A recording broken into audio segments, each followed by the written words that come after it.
500 patients from 23 local hospitals should the number of COVID cases rise steeply. And that's not the only preventative measure being taken to try and cope with a local rise in cases. Jennifer Murrens is here to tell us more. So what's being done, Jennifer?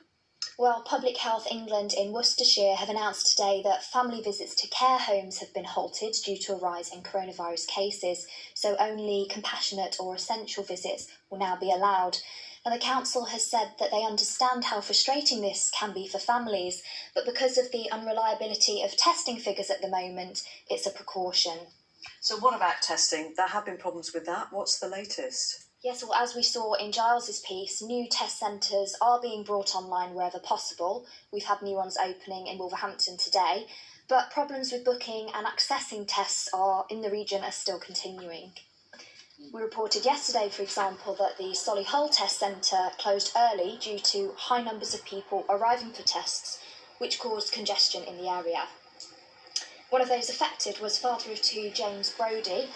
His son had symptoms. He tried again to get a test a bit closer to home in Oldbury today, but because he hadn't been sent a QR code from the government's website, which is a bit of a problem at the moment, they were turned away again. We're going to have to revisit the website again. We've got to look out for this QR code. If we can't get this QR code, then what we'll have to do is maybe see if any local doctors or maybe if any of the schools have got any home testing kits that we can use. This is probably a big question, Jennifer. How soon before things get better? Well, the government are working on increasing testing capacity in the UK to 500,000 tests by the end of October. But for now, ministers are asking people just to book tests when they themselves have symptoms rather than if they've been around anyone else with symptoms, and that should reduce demand by around a third. Jennifer Murrens, thank you.